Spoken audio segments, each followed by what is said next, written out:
antiretroviral drugs, and we went as far as looking at examples within this classification.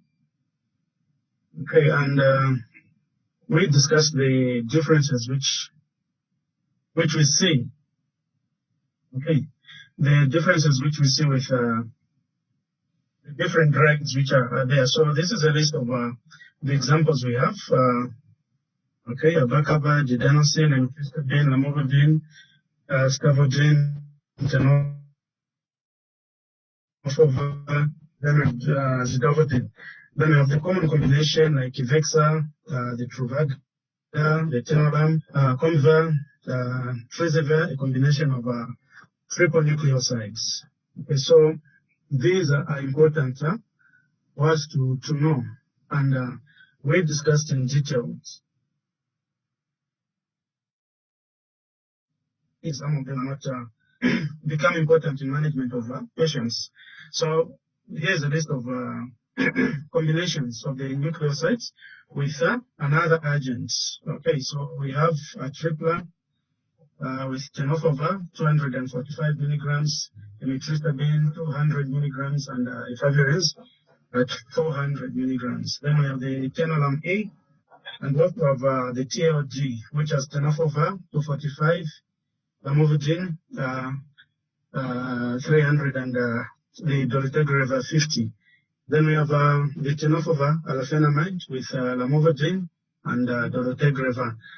Other combination, we have the brand Strabute, which is tenofovir and emtricitabine, dolutegravir, and cobicistat. And the other one we have is Genvoya.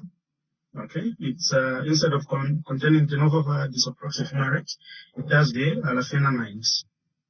And others we see is Tremec, which is abacavir, lamivudine, and dolutegravir. So these are common combinations which are found on the market. Then we have other drugs which should not be combined. For example, stavudine and zidovudine.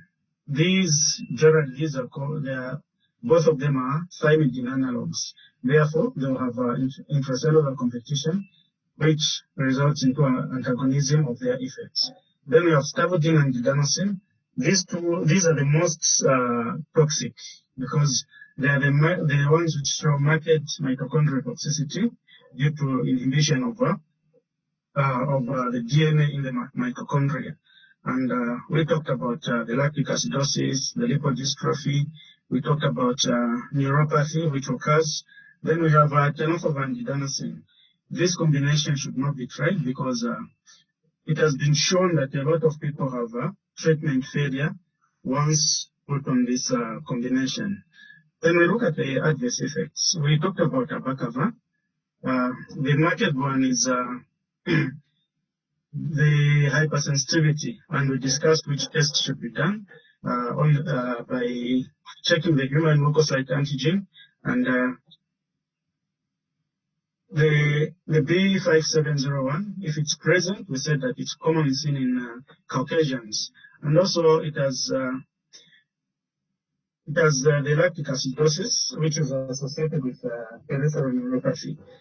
So on this adverse effect of lactic acidosis, we see that this is one of the mitochondrial toxicity. So in principle, we would say that all the nucleosides will cause mitochondrial toxicity, and within the classifications, there are those which will cause the severe form and others which are mild, or generally it will not occur in those patients, but all of them are likely to cause that if they are precipitating conditions in these patients. The other drug we look at is didanosine. Didanosine was one of the drugs which was difficult to manage because it needed an antacid buffer because of its side effects of causing nausea, bloating, diarrhea in a higher frequency compared to these other drugs. And therefore, if it were to be administered to patients, didanosine had to be taken maybe 2 hours apart. For example, with drugs which are affected by presence of antacids in the GIT. For example, if someone is on salvage therapy and you add protease inhibitors, it would mean that someone takes the didanosine 2 hours before, or you will give the other drugs hours before the administration of didanosine. So we see these pancreatitis, liver failure, peripheral neuropathy, hyperuricemia, lactic acidosis being common with didanosine.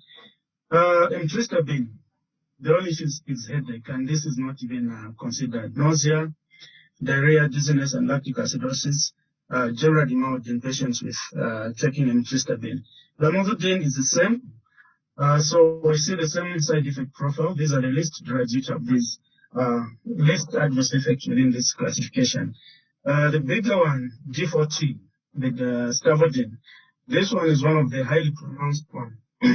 Second to didanosine in terms of mitochondrial toxicity, which has peripheral neuropathy, pancreatitis, lactic acidosis, and also this causes lipodystrophy or lipoatrophy syndrome. And maybe I may ask those who are in the meeting. Okay. Chanda Nkandu.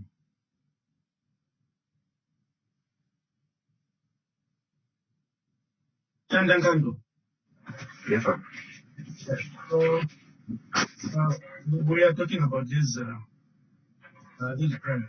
We talked about the lipoatrophy. What do we see? Lipoatrophy. In what? Patients with lipoatrophy. Lipoatrophy. I have no idea, sir. I wasn't present in the first lecture. No. This is a third year lecture. Huh? It's Yes, sir. Major C. I'll come and answer next time, sir. Up and black. Next time. Major C, where are you? Where's Major C? Major C. Okay. So people have just been on the meeting and not in the. Where's Major C? I can't get the question. Major C, we talked about the lipoatrophy or lipodystrophy. What is that condition? And what do you see in the patients?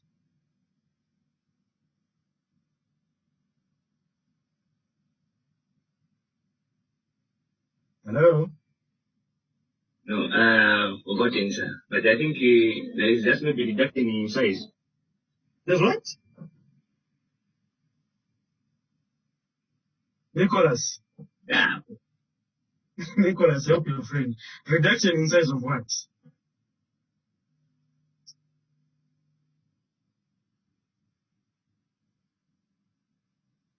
Nicholas, where are you? Nicholas, are you with us?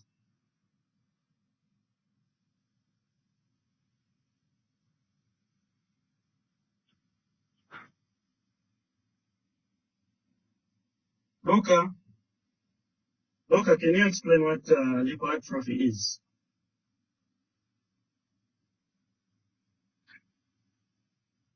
People are not in the meeting, huh? So mark your absence. You're not able to answer my questions. Oh, sorry, I'm here. Huh? Where's Luca? Okay, so what's the question? I'm asking, what is lipoatrophy? How does it present in the patients?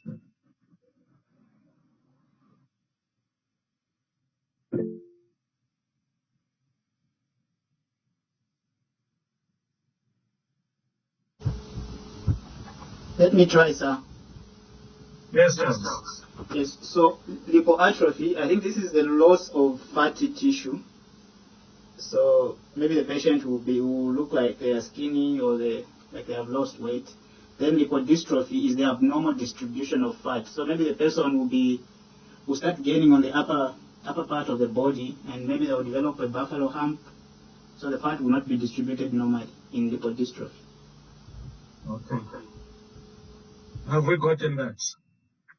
Yes. Okay. Yes. So these are classical symptoms. Which other drugs would cause the similar symptoms? Which other drugs would cause similar symptoms?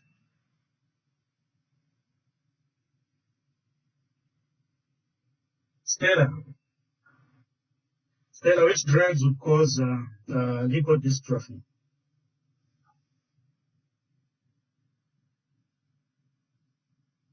Hello?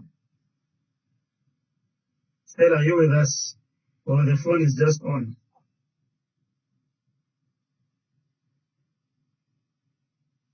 Protease inhibitors.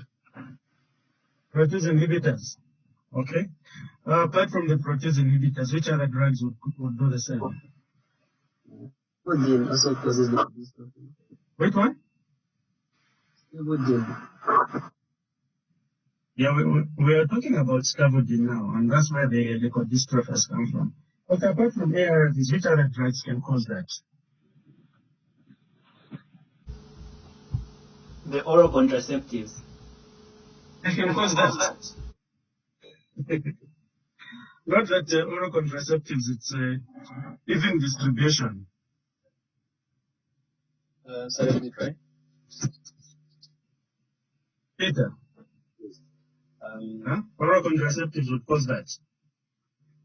I don't know how to learn also, but I was thinking that depo-provera, the injectable. The injectable? Yes. Why would it cause that?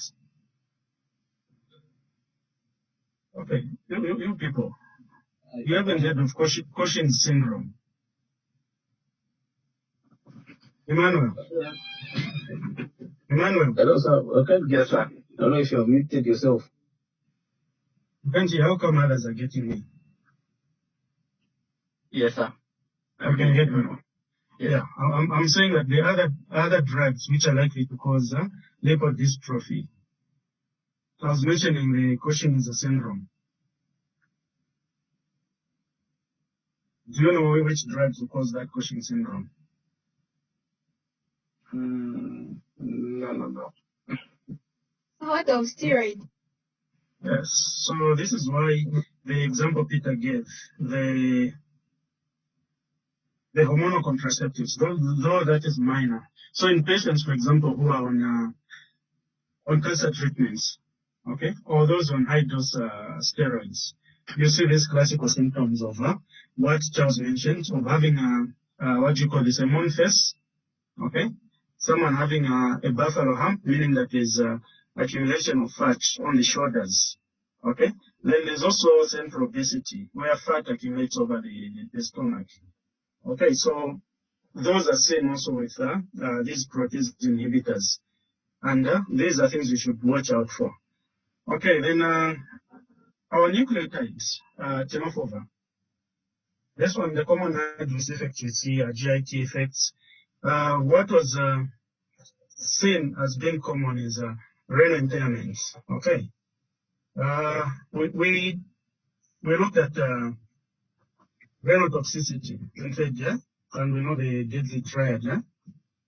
Like in terms of renal impairment, combination of drugs which may actually worsen the renal function. Do you recall this data? Okay, so we see that a combination of any drug which is nephrotoxic should be avoided when you think of using your tenofovir-based regimen. So we've seen that for tenofovir disoproxil fumarate, the benchmark generally, we may consider not to use it if the creatinine clearance for the patient is above it's going down below 50 millimoles per liter, and the newer drug, the tenofovir lefenamide, for which the target is 30. So based on that, it's considered to be less renotoxic compared to the tenofovir disoproxil fumarate. Then we have zidovudine. Most common adverse effect is hematological. The nausea, vomiting are common, but what we see is that hematological complications become more pronounced. For example, we talked about patients in stage 3 and stage 4 who have severe anemia and have a hemoglobin level of maybe less than 8 grams per deciliter. Then you also see myopathy, Okay, lactic acidosis. Then there's also increased risk of lipoatrophy and lipodystrophy syndrome. So this is not for these drugs. Okay, so that's the adverse effects. So who's going to answer these questions for me? Okay, so we're going to ask who hasn't answered the question. Mukamwitwa. Yes, sir. Yes, so there's a first question there for you. Okay. Yes, so what is the answer to that question? I think B, tenofovir. Is enough of it? Yes, sir. Yeah, okay. So tenofovir we mentioned last time that it only needs phosphorylation only twice. Okay, then the next one is going to answer it for me. Dolutegravir.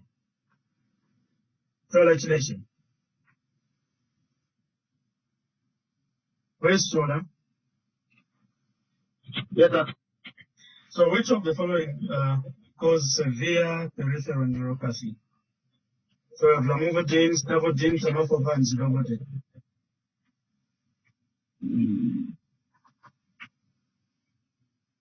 We just finished about this, discussing about that.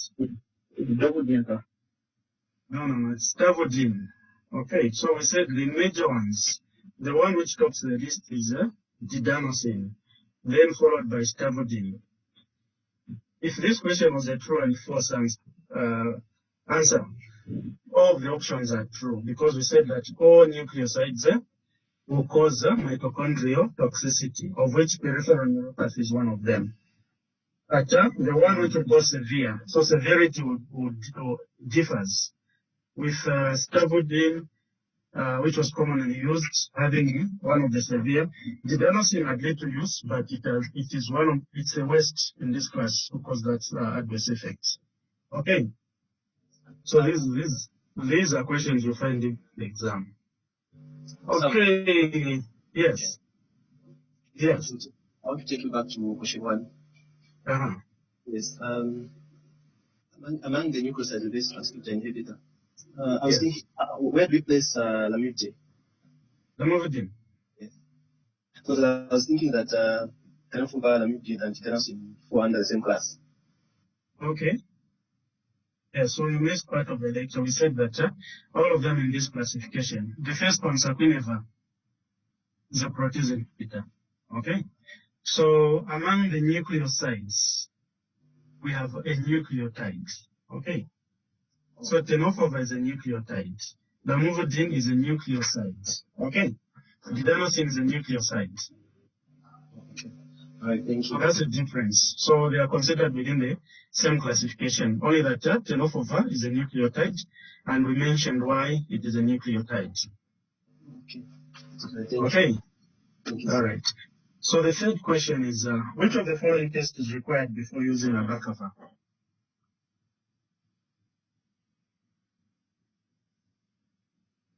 Anyone to volunteer? B.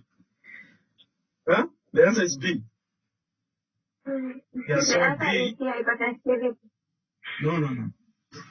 So hypersensitivity is not a test. Okay. So that's how we confuse you in the exam. So you don't test for hypersensitivity. You test for the element which is likely to cause hypersensitivity. Okay. So hypersensitivity, yes, we are testing for hypersensitivity, but the element we are testing for is this antigen, the human leukocyte antigen, star B5701. So the answer is B. CYP2C9, this is one of the common enzymes involved in drug metabolism. Okay, tropism falls out of place because this is considered for use of the CCR5 antagonist. Number 4. Okay, which of the following has the highest genetic barrier to developing resistance? Any volunteer for question 4?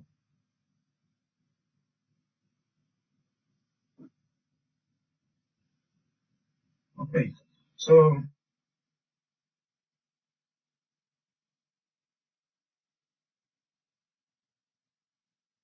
the confusion I wanted to bring in the question.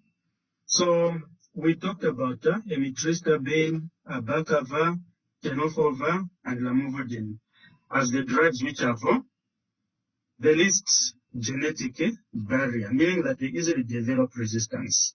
Okay, so from the nucleosides,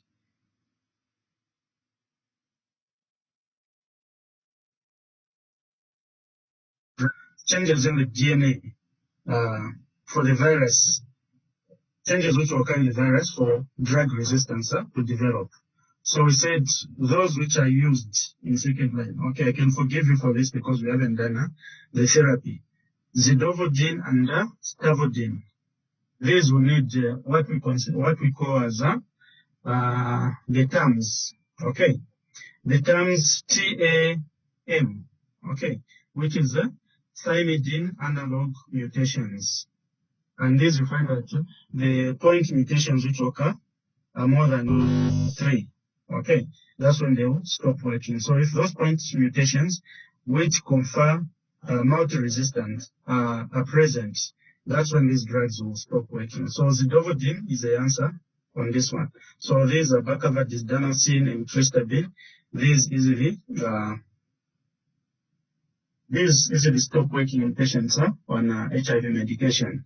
Okay, so we move further to the non-nucleoside reverse transcriptase inhibitors. So these drugs these do not act as a substrate, but they inactivate the reverse transcriptase enzyme by binding to its active site. And when this happens, we find that the drugs which act at this point easily develop this resistance, and even if they've got a higher genetic barrier compared to the nucleosides. Once that resistance has developed, you find that it is applied across the drugs within this classification. Okay, and the HIV generally, it causes mutation in the makeup of the reverse transcriptase enzyme by changing the pattern of the enzyme, and the drug will easily stop working. Okay, so these do not require phosphorylation, and these will act even on the virus which are circulating in the blood system and not attached to any CD4 cell. Examples we have sastivir or rifavirenz, which has now been reduced to 400 milligrams. Then we have nevirapine, Viramune, which is hedging on elimination of mother-to-child transmission. And this usually is taken at 200 milligrams once daily for 14 days.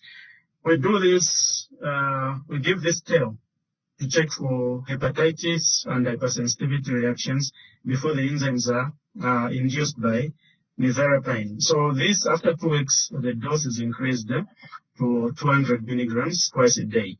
Then we have the newer drugs like Intelens, which is atravirin, which is given 200 milligrams twice a day. Then we have Endurant, rilpivirine, which is given at 25 milligrams once a day. Okay, so atravirin has been shown that it works in patients who may have resistance, for example, to rifavirin and nevirapine, but they should have a lower viral load of less than 100,000 copies. Okay, so resistance is common. Okay, so once resistance develops, these generally have no benefit and may require change of drugs. So cross-resistance between nevirapine and rifavirin is high, and atravirin has some alternative resistance profile, and therefore we see this drug was used in salvage therapy. That is third line. Then we have these drugs which have a longer half-life. Okay, so for example, if someone discontinued taking nevirapine today in March 2021, if we did therapeutic drug monitoring, we may still find some nevirapine in the bloodstream up to after 2 years. So this is 2021, 2022. In 2023, if we tested someone who stopped taking the drug this month, we find trace elements of nevirapine, rifavirin.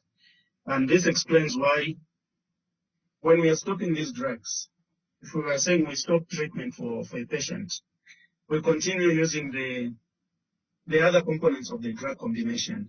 If someone was in tenofovir and lamivudine with efavirenz, you stop efavirenz, then you continue the other drugs maybe for 1 week.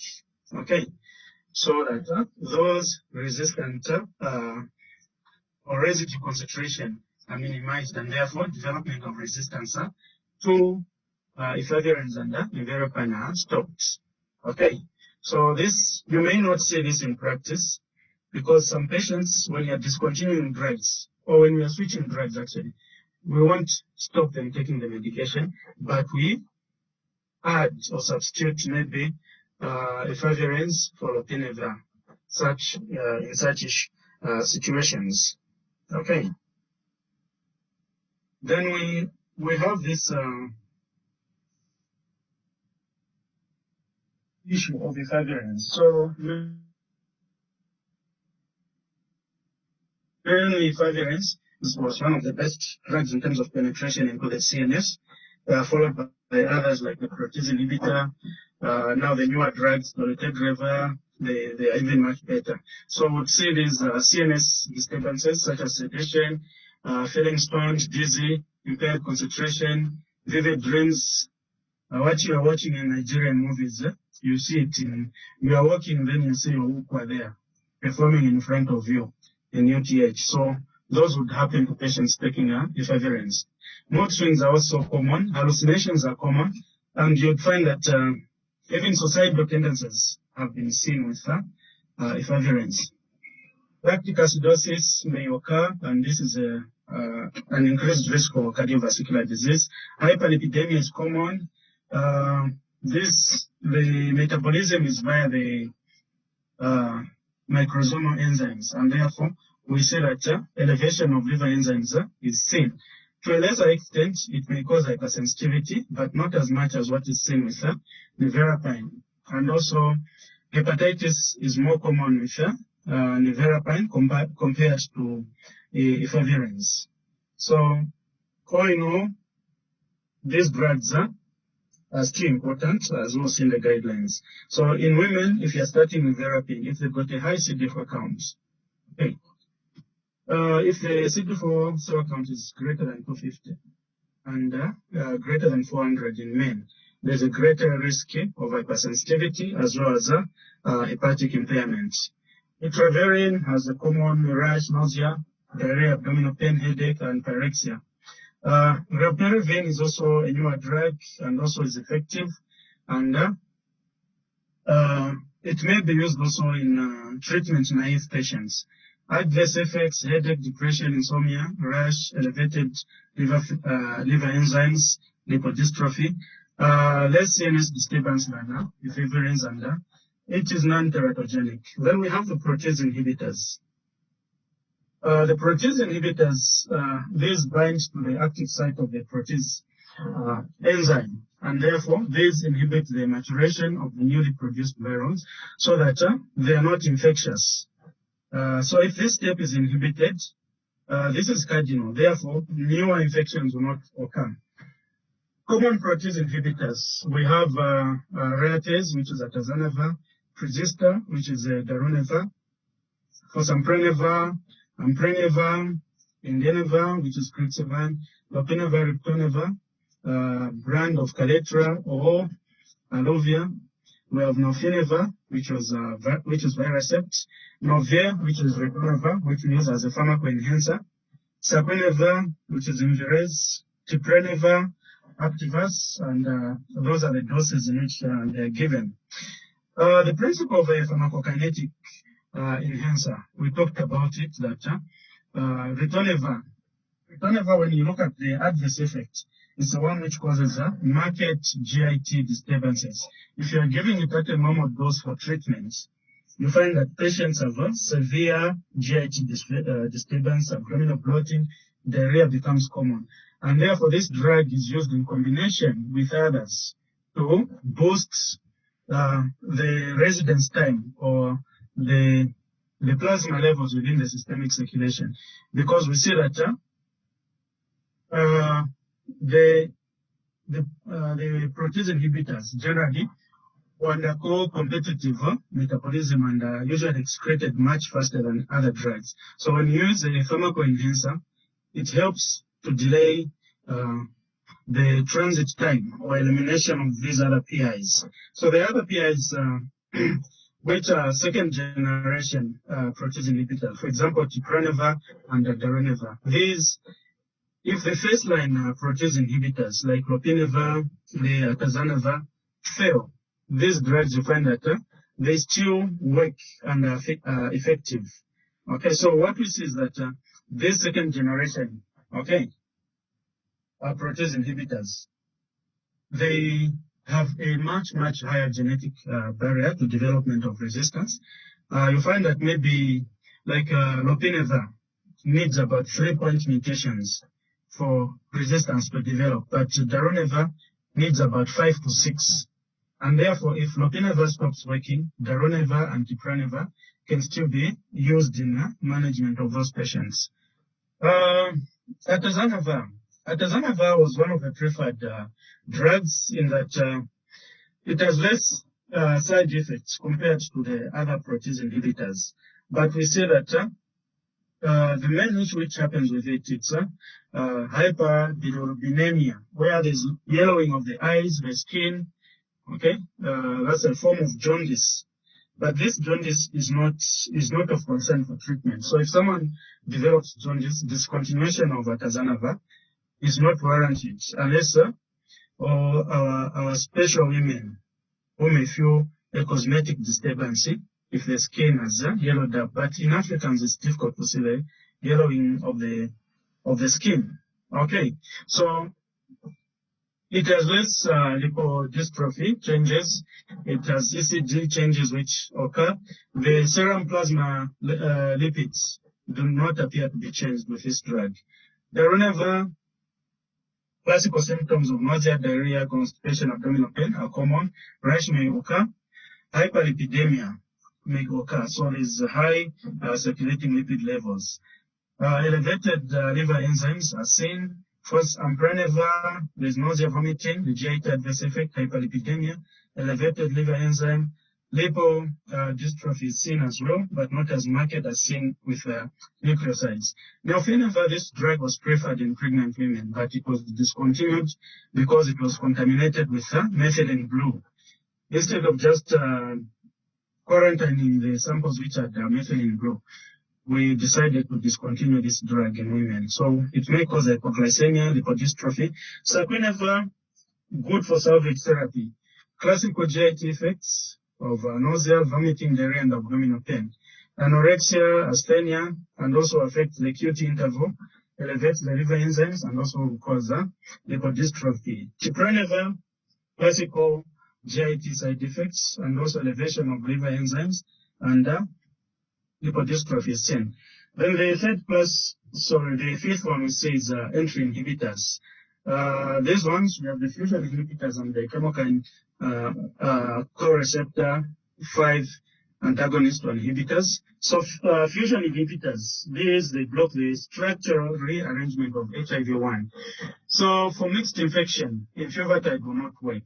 Okay, so they stop the fusion of the viral cell membrane with the target cell membrane, preventing the viral RNA from entering the cell. So it comes under trials. It used to be called T20. After it was registered by FDA, it goes under the brand fusion. It's given 90 milligrams subcutaneous, and it's used for patients who failed all these other drugs which we've talked about. Main side effects is the injection site reaction. Okay, so HIV-2, this won't be used in HIV-2 patients. So we have side effects. This, you see that it has good penetration in the CNS based on the headaches, insomnia, okay, which are seen. So it may cause the lymphadenopathy, eosinophilia, and the hypersensitivity reactions in patients. Then we come to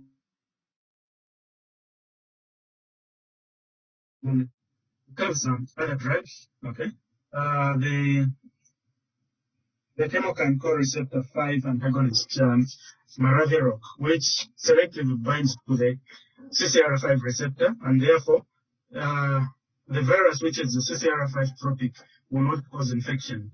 And this, which said that if someone has both the CCR5 or the CCR4, CCTT5, GPR15, or CXCR6 mixed co-receptors, this drug is not suitable for use. Okay, so this tropism of these other tropic enzymes, it's more common in HIV too. But HIV1 commonly we see that the CCR5 is more common, though we may find the CXCR4 being common as well. So the common adverse effects: nausea, vomiting, abdominal pain, constipation, bloating. Then it has good CNS penetration, causes dizziness, paresthesia, somnolence, okay, rash. There's insomnia as well.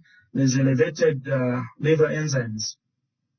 Then we have the big drugs. I think the time when Dolutegravir was discovered somewhere in 2008, Dolutegravir was called a drug of wonders. Okay. We had a trial here in Zambia where someone failed second line. We didn't have a third line drug for these patients. Then these integrase inhibitors, which inhibit the integration of the viral DNA into the host DNA. This one, it was preserved for treatment experienced patients. And also, now we see that it's the integrase inhibitors are first-line drugs, which disputes the principle of rational sequencing. Examples which are there, we talked about Dolutegravir, given at 400 milligrams twice daily. These drugs generally are metabolized by the microsomal enzymes. And the common one, the 3A enzymes, the 2B6, and we find that these enzymes are induced by the TB drugs, rifamycin, rifampicin being highest, rifabutin being moderate. So if someone develops TB and they're on these drugs, there is need to increase the dosing. So the doses are generally doubled. For example, Dolutegravir from 400 milligrams, it can be increased to 600 or 800 milligrams twice a day. Dolutegravir, this one is boosted with Cobistat, which is similar in mechanism to Ritonavir. Dolutegravir is given 50 milligrams once daily, but increased to twice daily. The Bictegravir also is a newer generation of the integrase inhibitors. Cabotegravir also is a newer drug. Common adverse effects: nausea, headache, dizziness, vertigo. So these integrase inhibitors, they also have good penetration into the CNS. This is what we discussed, that the regimen should always contain a drug which has good CNS penetration. Okay, so this is what we see with the integrase inhibitor. Okay, so elevated creatine kinase, you've done cardiovascular pharmacology with Mr. Kampamba. Okay, we should understand if a patient is on this drug, you may miss the diagnosis for myocardial infarction, for example. Okay, so we have also myopathies, rhabdomyolysis may occur with these drugs, which explain the elevated creatine kinase. Okay, so Dolutegravir, don't pay attention to these mutations, the F121Y, E138AK. They will discuss further if you come for your masters on these mutations which occur. So cross-resistance is seen with Dolutegravir and Dolutegravir. And the common mutations are those. So dose for Dolutegravir, it's 50 once daily or twice daily, depending if we are treating the patient with other drugs which may cause extensive metabolism like rifamycin. Okay, so it has no food requirements. And so far, based on our theory, it has fewer drug interactions. So what we see is that the uridine phosphate, the glucuronidation inducers, are the ones which may affect this drug, like the rifamycins as well, which leads to decreased plasma, Dolutegravir, levels.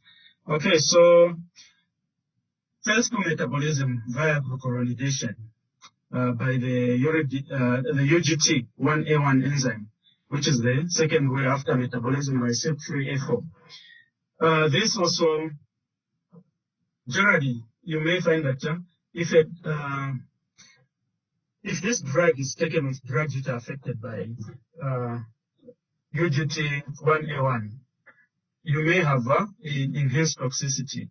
For example, with the drug atazanavir, okay, which is involved in the enzyme is involved also in conjugation of glutathione, conjugation of the bile acids, okay, and therefore we need to take care. Decreased absorption with these bivalent or trivalent elements, and antacids which have high contents of this should be avoided or taken 2 hours apart. Okay. Okay, so also we see that it may have elevated serum creatinine, and though the GFR is not affected. So no safety and efficacy data on the use of GTG in pregnant women, adolescents younger than 12 years. Then the guidelines which came out. Okay, South Africa did a trial which made this drug to be sort of safe to use. Okay, but we need to observe the patients. Then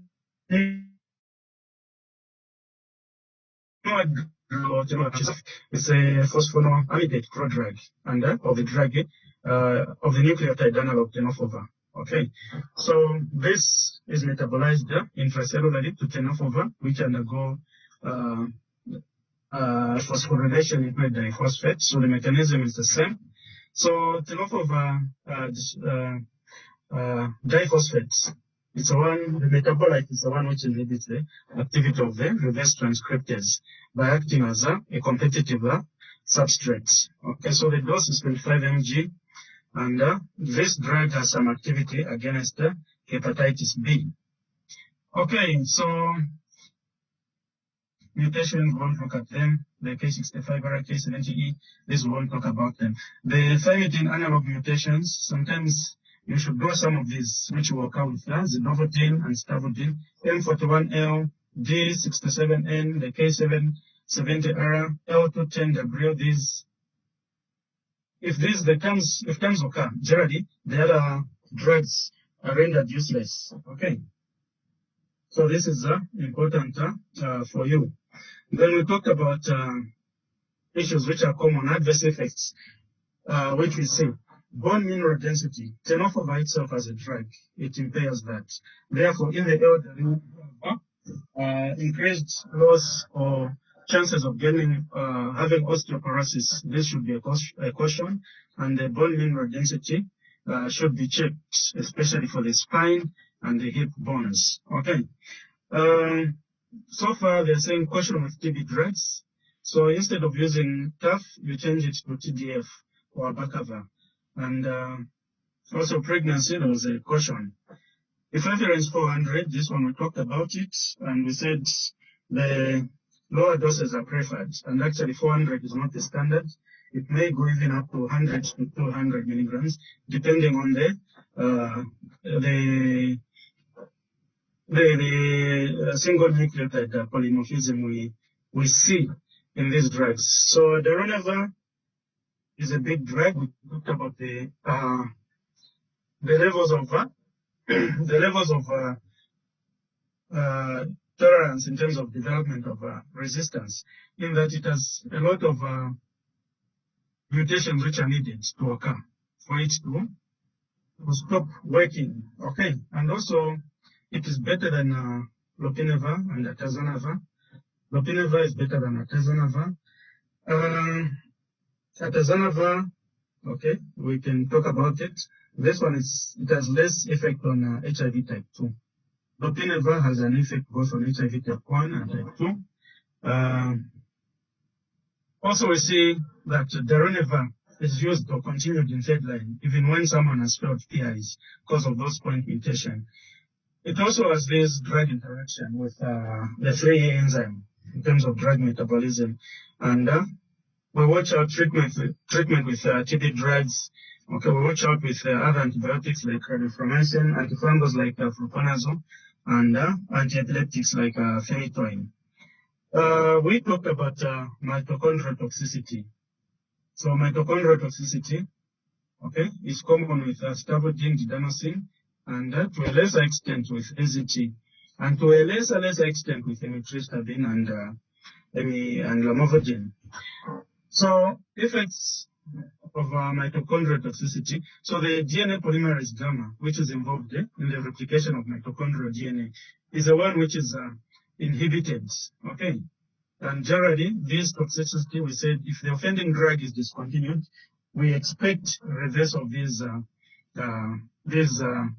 mitochondrial effects. So disruption of DNA polymerase gamma also is the one which causes the lactic acidosis, hepatic steatosis, and also pancreatitis, which can be seen.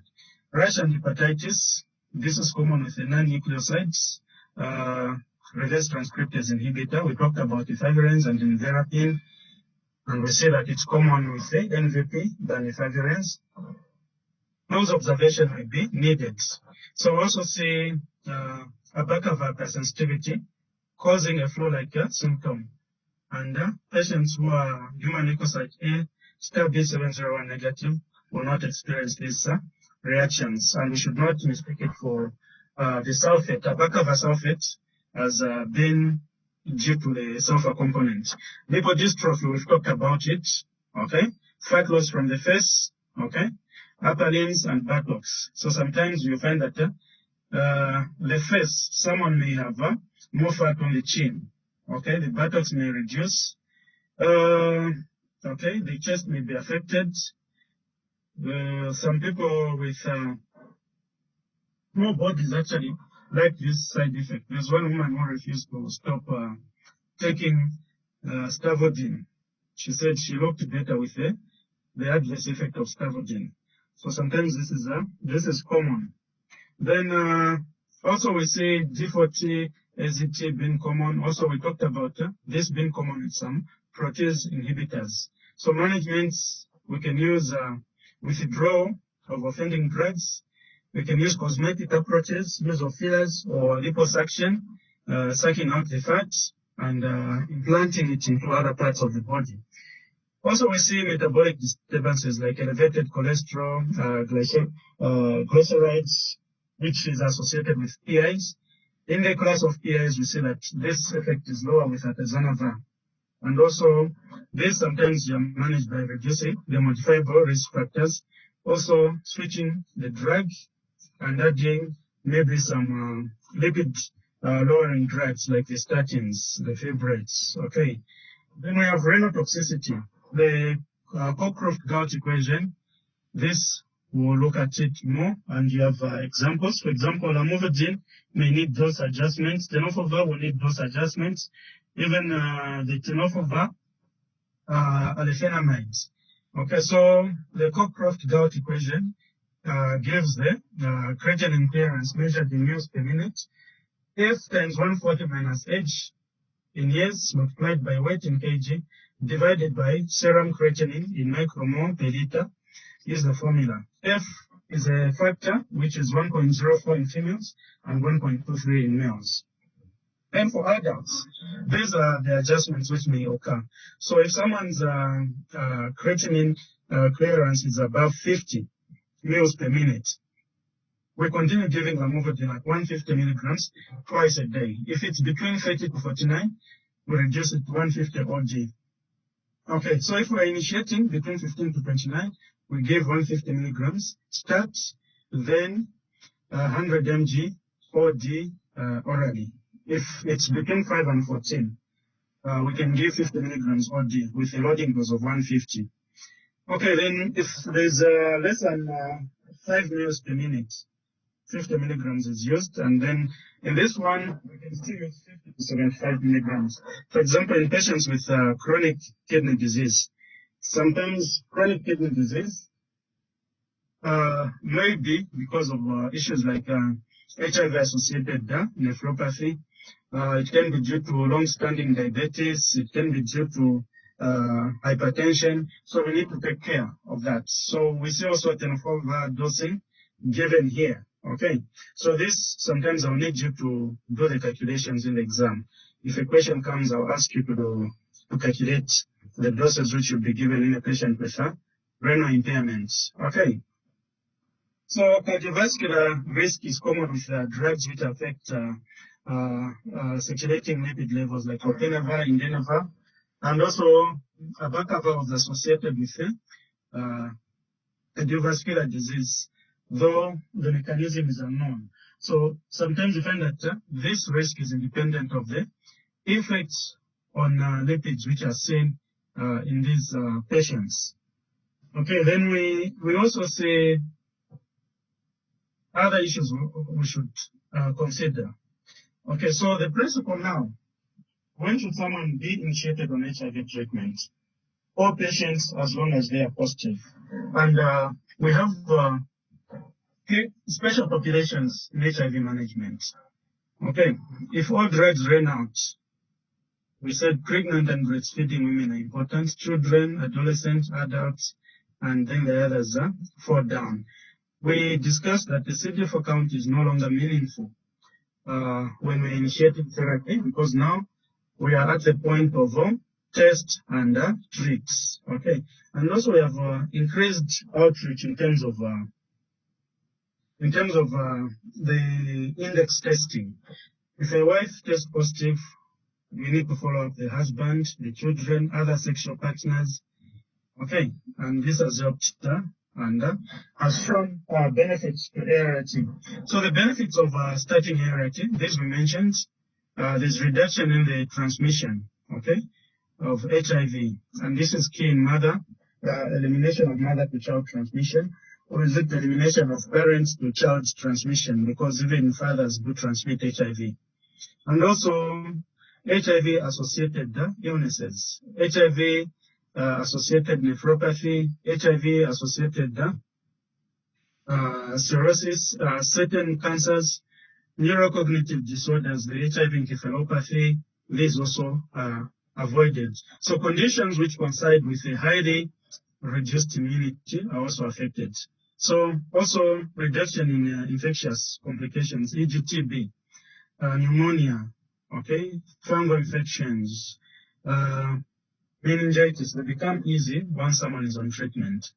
Reduced sexual transmission, this is the pillar on which we stand when we are treating this at-risk population. The at-risk population, we know them not so. Okay, so the goal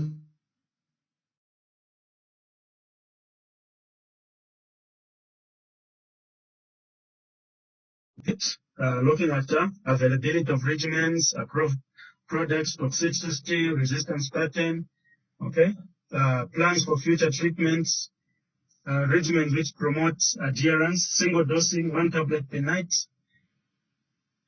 comorbid conditions, TB, hepatitis B. What about these other chronic conditions like diabetes, hypertension? Also, consideration for teratogenic effects of the drugs. We prefer to use safer drugs or drugs with proven efficacy in terms of effects on the child or those in a childbearing age. Okay. Availability of the drugs on the local market. The price and cost effectiveness of this regimen are critical. Okay. I won't talk about this language of these genetics. Okay. Are we together? Yes. Yeah. Mimi. Who's Mimi? Where's Mimi? Mimi, where are you? Mimi. Mimi is not with us here.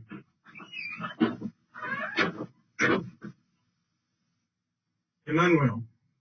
Since we are the active one. I'm saying we are together up to this point. Yes.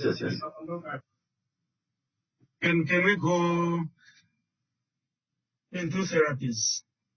Or we are tired? We stop at this point. Hello? Tired, sir. Who's saying we're tired? You are alone. How are you saying we? With who? Who's tired? You're dead, sir. We are there, sir. Okay. People. Okay, so I think we should continue on Monday. So on Monday, we'll start looking at now the treatment regimens in these patients. I wanted to ask, who is at risk? Who are this special population, or the so-called key population?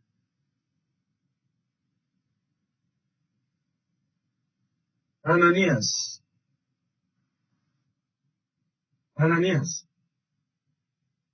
Brian Kaunda.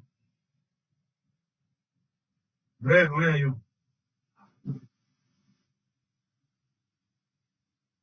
Tola Chideshe? Where are the people? I'm here, sir. Okay. Who are the at-risk Who is the at-risk population? I'm not too sure, sir. Why aren't you too sure? Okay, give me the answer you're not sure with. Which answer? Pardon?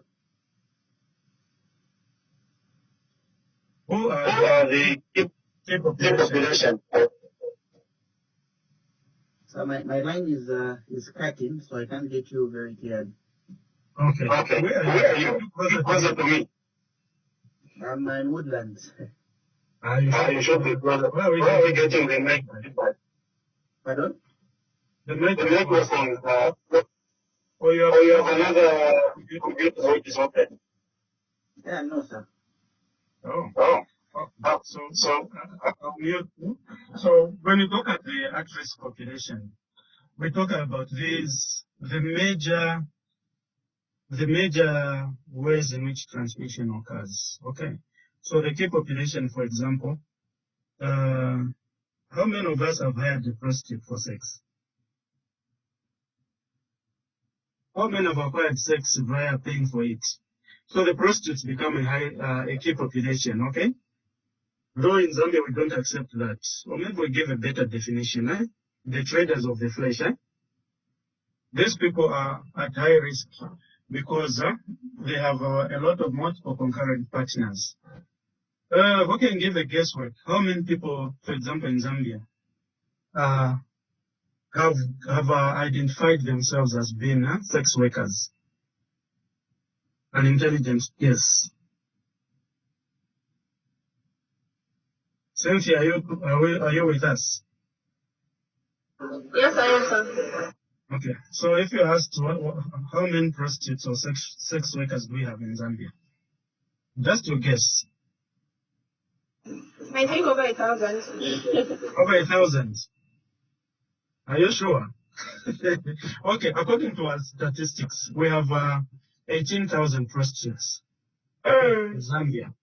So these 18,000 prostitutes, those who have agreed that yes, they trade money for sex. And we find that over 45% of them are in Lusaka, okay? And these other border towns like this place, Livingstone. And now, where we had the least prevalence of HIV in Solwezi, now they have more prostitutes actually, because it's more active than the copper belt. So they have more prostitutes. So about 80% of them generally are accounted for Solwezi, Copper Belt, Lusaka, Livingstone, and Nakonde. Then the other places account for less than 20%. Then we have these guys who believe in Ban Ki-moon. Okay. Wisdom. You know the guys who believe in Ban Ki-moon? Yes, sir. Who are they? What are they called? I'm not sure, sir. You said you know Ban Ki-moon. Ban Ki-moon was promoting gay rights. That's why they are called Ban Ki-moon. Okay. The former Secretary General of the UN. So Ban Ki-moon, these are men who have sex with men. Okay. Okay, sir. So these also the highest incidence of HIV. transmission is more pronounced in these men who have sex with men. And as of 2019-2020, those who are surveyed, we have about 6,500 men who claim to sleep with men. Okay. And this key population, you find that the men easily acquire HIV, especially those who are receptive partners. Okay. So we know receptive partners. Who's here? Dorika Chishimba. Dorika Chishimba. Where's Dorika? Yes, sir. Okay, so I was asking, who is a receptive partner in these men who have sex with men? I don't know. Are you who receives? In the gay people, there is a husband and a wife. Okay. So there are men who are women. So those are the ones who are at risk of acquiring HIV. The ones who are penetrated. Okay. And we know why that is so. So the female partner amongst the male, the man who decides to be a female. Okay. This is because of increased surface area for transmission of HIV, and also rectum lubrication generally, it's not adequate. Okay. And this, very soon you hear their rights being published because there are studies which are ongoing, and this is how they got these statistics. Okay.